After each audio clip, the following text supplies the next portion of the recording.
പഴയ തറവാടുകൾ എന്നും മനുഷ്യരിൽ, പ്രത്യേകിച്ച് മലയാളികളിൽ ജിജ്ഞാസയും കൗതുകവും ഉണർത്തുന്നതാണ്. Welcome back to Aji's creation. ഇന്നത്തെ നമ്മുടെ വീഡിയോ അങ്ങനെയുള്ള ഒരു തറവാട്, 100-ൽ അധികം വർഷം പഴക്കമുള്ള ഒരു തറവാട്. എന്നാൽ കണ്ടു നോക്കാം അല്ലേ?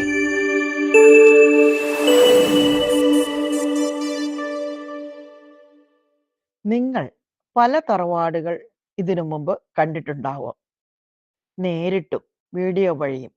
ഞാൻ ഇവിടെ കാണിക്കുന്ന തറവാടിന് ഞാൻ പറഞ്ഞതുപോലെ 100-ൽ അധികം വർഷം പഴക്കമുള്ളതാണ്.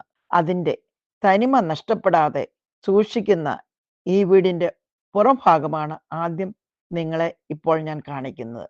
ബൈ ദ വേ, ഇത് ഞാൻ ജനിച്ചു വളർന്ന എൻ്റെ വീടാണ്. വീടിൻ്റെ അത്ര തന്നെ വലിപ്പത്തിൽ ഒരു മച്ചുണ്ട്. ആ മച്ചിൻ്റെ പ്രത്യേകത വളരെ കനത്തിൽ ആഞ്ഞിലിത്തടി കൊണ്ട് ഉണ്ടാക്കിയ മച്ചാണ്. വീടിൻ്റെ ഭിത്തി മുഴുവൻ കരിങ്കല്ല് കൊണ്ട് ഉണ്ടാക്കിയിരിക്കുന്നതാണ്. നിങ്ങൾ ഈ തൂണുകൾ കണ്ടല്ലോ, ഇത് സാധാരണ തൂണല്ല. ഓരോ തൂണും ഓരോ ആഞ്ഞിലി ചെത്തി മിനുക്കി അതിൻ്റെ കാമ്പ് കൊണ്ട് മാത്രം ഉണ്ടാക്കിയതാണ്.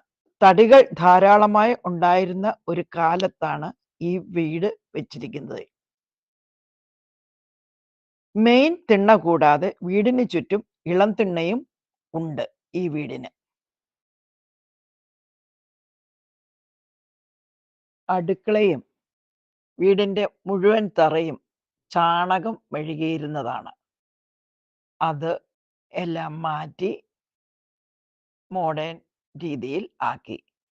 നിങ്ങൾ ജനലുകളിലേക്ക് നോക്കിയാൽ കാണാം, ആ ജനലഴികളും തടി കൊണ്ടുണ്ടാക്കിയതാണ്. വളരെ സ്ട്രോങ് ആണ്. പഴയ വിറക് കത്തിക്കുന്ന അടുപ്പ് മാറ്റി മോഡേൺ അടുപ്പ് വെച്ചു.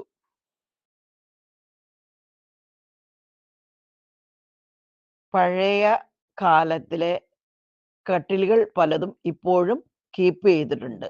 അതും നിങ്ങൾക്ക് കാണാൻ സാധിക്കും. അടുക്കള കഴിഞ്ഞ് വർക്ക് ഏരിയയിലേക്ക് കിടക്കുന്നിടത്തുനിന്ന് തട്ടിൻ പുറത്തോട്ട് കയറാൻ ഒരു ഗോവണിയുണ്ട്. ആ ഗോവണിയാണ് നിങ്ങളിവിടെ കാണുന്നത്. ഇതാണ് മച്ച് അല്ലെങ്കിൽ തട്ടിൻപുറം. ഇവിടെ ഇപ്പോൾ പഴയ സാധനങ്ങൾ സൂക്ഷിക്കുക മാത്രമാണ് ചെയ്യുന്നത്. ഉപ്പുമാങ്ങ ഭരണി, ചെമ്പ്, ഉരുളി, ഓട്ടുപാത്രങ്ങൾ, പലതരത്തിലുള്ള ഭരണികൾ, ഇവയെല്ലാം ഇവിടെ സൂക്ഷിക്കുന്നു. ഇവിടെ കാണുന്ന ഈ ചെമ്പ് ഞങ്ങളുടെയൊക്കെ ചെറുപ്പകാലത്ത് കപ്പ വാട്ടാനും നെല്ല് പുഴുങ്ങാനും ഒക്കെ ആയിട്ട് ഉപയോഗിച്ചിരുന്നു. ഈ വലിയ ഭരണിയിൽ നിറയെ മാങ്ങ ഉപ്പിലിട്ട് വയ്ക്കും. കർക്കിടകമാകുമ്പോൾ ഉപ്പിലിട്ട മാങ്ങായും മൂടക്കിട്ട ചക്കക്കുരുവും ഞങ്ങൾക്കും ചുറ്റുവട്ടത്തും ഉള്ളവർക്ക് ഉള്ള ഒരു ഭക്ഷണം ആയിരുന്നു. മണലിൽ ചക്കക്കുരു സൂക്ഷിക്കുന്നതിന് ആണ് മൂടക്കിടുക എന്ന് പറയുക. ഇത് ആണ് പത്താഴം. ലൈറ്റിംഗ് ശരിയല്ലാത്തത് കൊണ്ട് അത്ര ക്ലിയർ അല്ല. അത് 3 കമ്പാർട്ട്മെന്റ് അകത്തുണ്ട്. അതിങ്ങനെ പുറത്ത് ലോക്ക് ചെയ്ത് വെക്കാം, അടച്ച് ലോക്ക് ചെയ്ത് വെക്കാവുന്നതാണ്. ഇതിലൊരു നമ്പർ കാണുന്നുണ്ട്, 25. അതെന്താണെന്ന് ഇപ്പൊ ആർക്കും മനസ്സിലാകുന്നില്ല. എന്തിനോ റെപ്രസെന്റേറ്റ് ചെയ്ത ഒരു നമ്പറാണ് അവിടെ കാണുന്നത്. ഇനി നമുക്ക് പത്താഴം ഒന്ന് തുറന്ന് കാണാം. ഇതിന് 3 അറകളാണ് ഉള്ളത്. നടുക്കത്തെ അറ മറ്റ് 2 അറകളേക്കാൾ ചെറുതാണ്.